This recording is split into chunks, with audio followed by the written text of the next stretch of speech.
Hola, en esta oportunidad vamos a desarrollar la semana 18 del lenguaje. El tema es los signos de puntuación. Bien, en nuestro lenguaje necesitamos del uso de los signos de puntuación para poder interpretar los mensajes escritos, para que se logre la comprensión y la buena comunicación entre el emisor y el receptor a través de este medio, del medio escrito. Ahora, los signos de puntuación en realidad responden a las ideas del autor, del escritor, y existe una variedad de signos. Entre ellos, por ejemplo, consideramos al punto. El punto es un signo que sencillamente cierra una oración. Por ejemplo, la primavera se inicia en septiembre. Punto. A mí me gusta esa estación. Estoy transmitiendo dos ideas distintas, ¿no? Dos mensajes diferentes, y por eso el uso del punto y no de otro signo. Ahora, también este signo se puede utilizar en algunas abreviaturas. Por ejemplo, licenciado, arquitecto, avenida. Bien, otro signo bastante usado es la coma. La coma es una pausa breve que aparece dentro de una oración y responde a un uso principalmente sintáctico. Por ejemplo, hablamos de una coma enumerativa cuando vamos a hacer la separación o segmentación de elementos que son parecidos. Por ejemplo, sustantivos, adjetivos, frases o incluso hasta proposiciones.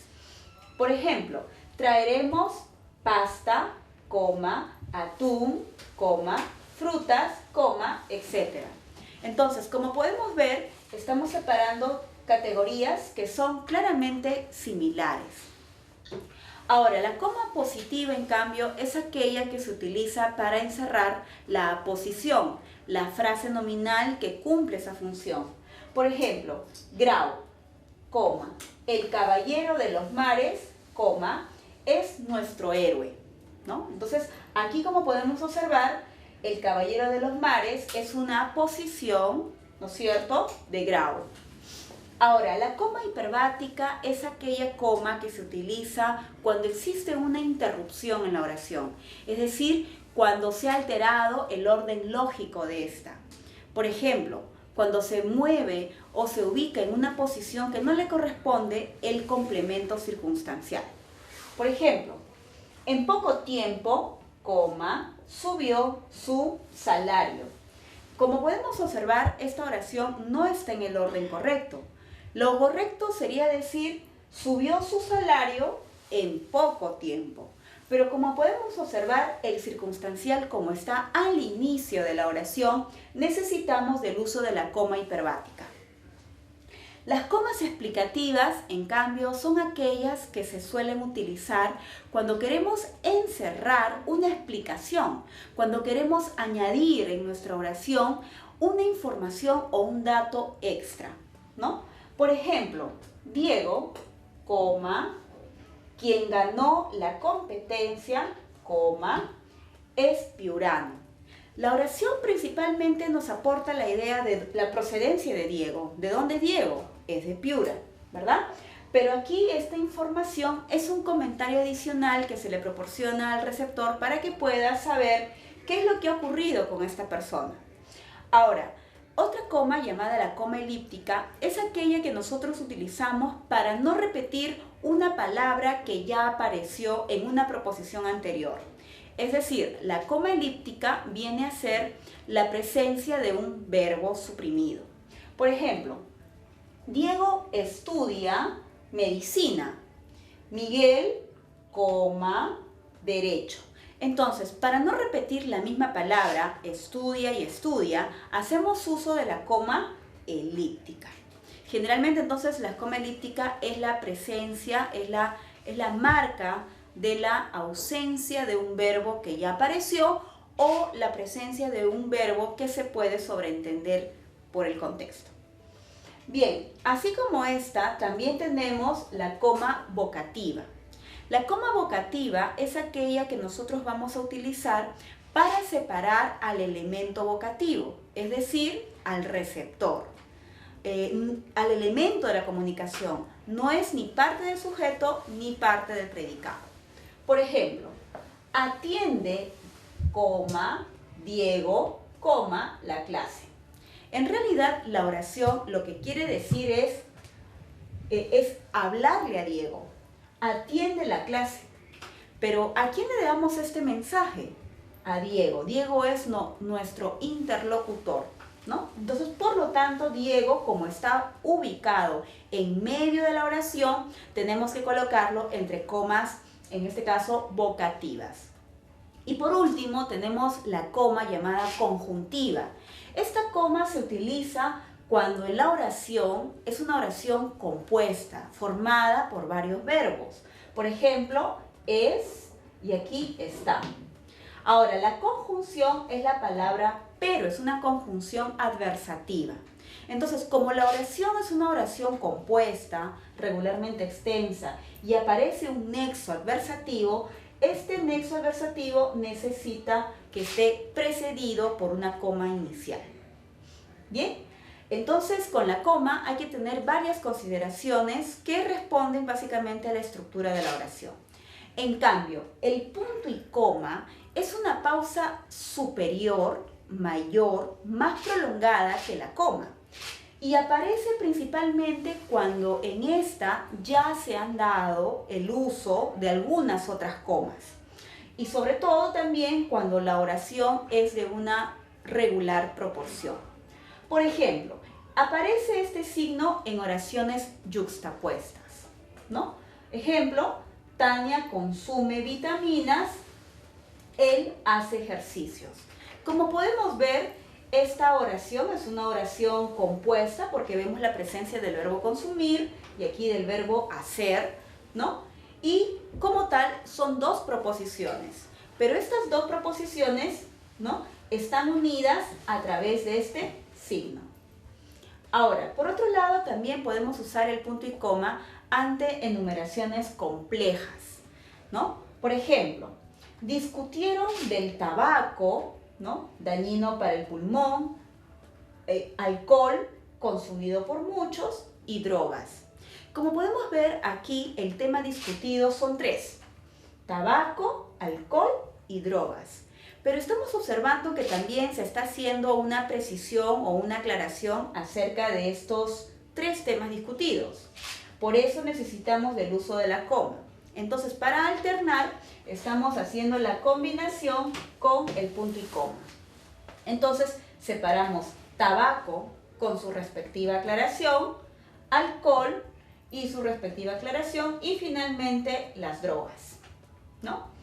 Ahora, también podemos usar este signo ante el uso de las conjunciones, ¿no? Pero para diferenciarla del caso anterior es cuando en estas oraciones la proporción de la oración es un poco más extensa o hay combinación con otros signos. Por ejemplo, desde muy temprano, José fue a trabajar, pero aún no ha llegado. Como podemos observar, en la primera proposición ya hay el uso de una coma hiperbática. Entonces, alternamos esta oración, ¿no?, compuesta, extensa, ¿no?, y la conjunción ahora cambia por el uso del punto y coma. Bien, ahora, los puntos suspensivos, ¿no?, son tres puntitos seguidos que van a finalizar una palabra. Y estos signos se pueden utilizar ante enumeraciones, ¿no? Por ejemplo, le agrada la música, el cine, el teatro, y continuamos la oración, ¿no? Continuamos las ideas marcadas a través de estos tres puntos seguidos, ¿no?, estos puntos suspensivos. Muy bien, lo que no se debe hacer en este caso es colocar una coma. Tampoco se debe de colocar la palabra etcétera y seguido de los puntos suspensivos. Solamente dejarlo de esta manera. Ahora, también se utilizan los puntos suspensivos cuando queremos expresar en la oración un cierto temor, miedo, vacilación, ¿no? Por ejemplo, no sé si eso, ¿no?, es una oración entrecortada, ¿no?, interrumpida por la vacilación, por las dudas del emisor. Ahora, asimismo, también usamos estos signos cuando queremos omitir un fragmento.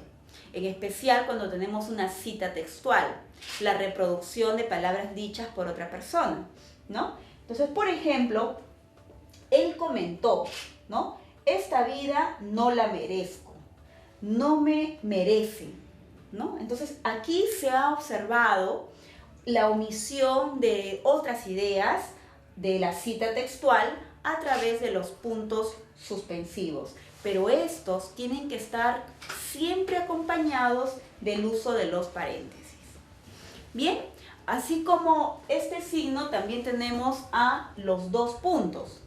Los dos puntos aparecen ante citas textuales, ¿no? Siempre antes de la cita textual. Por ejemplo, Juan dijo, esta es mi propiedad, ¿no? Siempre se combinan también con otros signos como las comillas y el uso de las mayúsculas. Ahora, también se utiliza para establecer relaciones lógicas de causa-efecto. Por ejemplo, en un grupo de oraciones compuestas yuxtapuestas. Muchos vieron la película, estuvo bien dirigida. Entonces, esta es la primera proposición, pero la causa está aquí. Entonces, para establecer esa relación lógica, ¿no?, de efecto-causa, usamos este signo. También se utiliza en muchos encabezados de cartas o documentos. Por ejemplo, estimado señor, dos puntos, es grato para mí, ¿no? Bueno, esta barra quiere decir que la oración debe continuar en la línea inferior. Y bueno, por otro lado, también usamos los dos puntos cuando queremos hacer enumeraciones. Pero ojo, el uso de los dos puntos no debe interrumpir el orden o la secuencia de la oración. Por ejemplo, practicaba muchos deportes, tenis, natación, atletismo, y la enumeración continúa, ¿verdad? Lo cierto es que aquí no estamos interrumpiendo la oración porque el sujeto tácito viene acompañado de su complemento directo, de su OD. Entonces, lo que estamos observando es la enumeración de los deportes. Sería un error hacer lo siguiente, decir, practicaba, dos puntos, tenis, natación, atletismo. Eso sí sería un error porque estaríamos interrumpiendo el verbo y el OD. Bien, las comillas, como ya escuchamos, se utilizan en citas textuales, como el ejemplo anterior. Siempre que vamos a iniciar una cita textual, debemos usar las comillas. Ahora, también se puede utilizar este signo cuando queremos expresar una palabra con un sentido irónico. Por ejemplo, es tan ordenado que nunca encuentra nada, ¿no? Entonces, en este sentido, la palabra ordenado en realidad no expresa su significado, sino que está dando a entender lo contrario. Muy bien, también se utilizan las comillas para un uso metalingüístico, es decir, cuando queremos tomar una palabra con un sentido del propio lenguaje, ¿no? Ejemplo, el verbo ir es intransitivo, ¿no? Muy bien. Ahora, también se puede utilizar las comillas ante palabras que provienen de otra lengua. Puede ser del inglés, del francés, portugués, pero que están escritas como originalmente es en la lengua nativa y no una palabra adaptada a la nuestra, ¿no? Por ejemplo, fueron a Chosica a hacer camping, ¿no? Esta terminación ing es natural de la lengua inglesa. Bien, otro signo son los paréntesis. Estos signos, por ejemplo, se utilizan en omisiones de fragmento, como lo vimos en el caso anterior, ¿verdad? Cuando estábamos usando los puntos suspensivos, ¿no? Entonces, para poder omitir ese fragmento, hacemos la combinación de los puntos suspensivos con los paréntesis. También lo podemos utilizar cuando queremos señalar opciones de género, ¿no?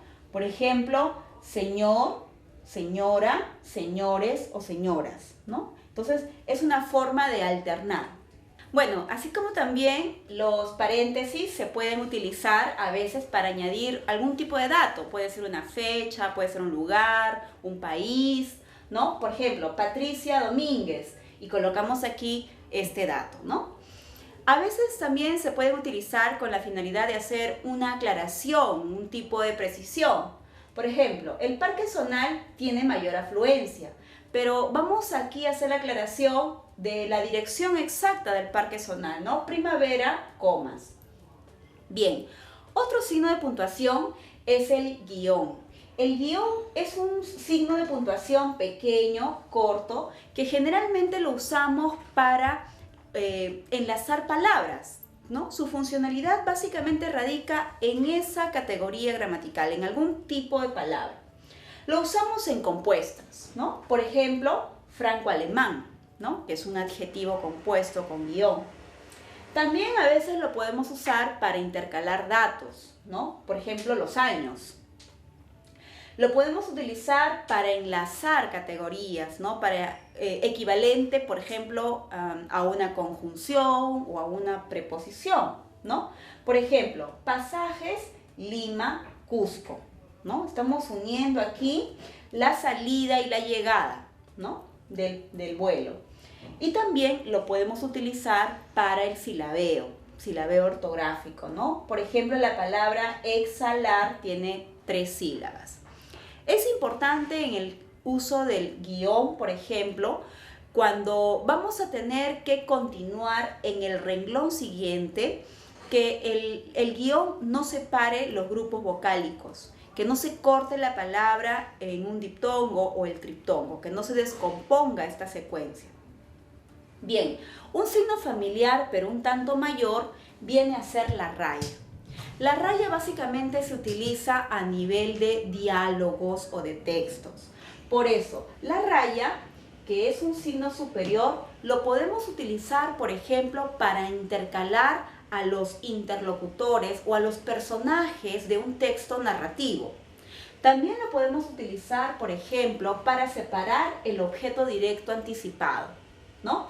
Este no es mi destino, dijo sorprendido, ¿no? Se entiende aquí que este es un tipo de lectura narrativa. Lo usamos también en algunos casos para hacer listados, ¿no? Listados en orientación vertical. Por ejemplo, norte, sur, este, oeste, ¿no? También, por ejemplo, la raya a veces se puede utilizar para hacer algún tipo de aclaración o de precisión, sobre todo cuando hablamos de algún personaje o algún texto literario. Entonces, no confundamos el guión con la raya.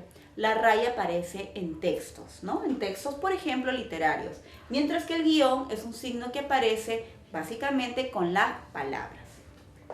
Ahora, la diéresis, o también llamada crema, son esos 2 puntitos que se suelen colocar sobre la vocal U cuando forma un diptongo. En las secuencias, ¿no? Hue, wi. Por ejemplo, la palabra pingüino, la U tiene sonido porque tiene un diptongo. Entonces debemos de colocarle estos signos, la diéresis, sobre la vocal. Igual que la palabra vergüenza, ¿no? La palabra vergüenza forma un diptongo y colocamos la diéresis. Son los únicos casos donde aparece este signo de puntuación. Y por último tenemos a los signos de interrogación y los signos de exclamación. Estos signos son signos dobles, son signos de apertura y cierre, porque en nuestra lengua las oraciones interrogativas directas siempre deben comenzar y finalizar con el signo de cierre, ¿no? En oraciones directas, por ejemplo, ¿qué día es tu cumpleaños? ¿No? O también, por ejemplo, a veces pueden aparecer después de un vocativo. Ana, ¿cuándo viajarás? O también a veces pueden estar seguidos del vocativo, en este caso el vocativo es Ana, y aparece el signo de cierre ubicado después. Entonces, estas son oraciones interrogativas directas. También podría suceder lo mismo con las oraciones exclamativas, ¿no? Directas, que necesitan de la apertura y el cierre del signo. Muy bien, espero que estos puntos tratados hayan sido de su interés. Y esperamos también que den sus comentarios, sugerencias, ¿no? Y que marquen la manito si es que tienen alguna opinión adicional. Gracias.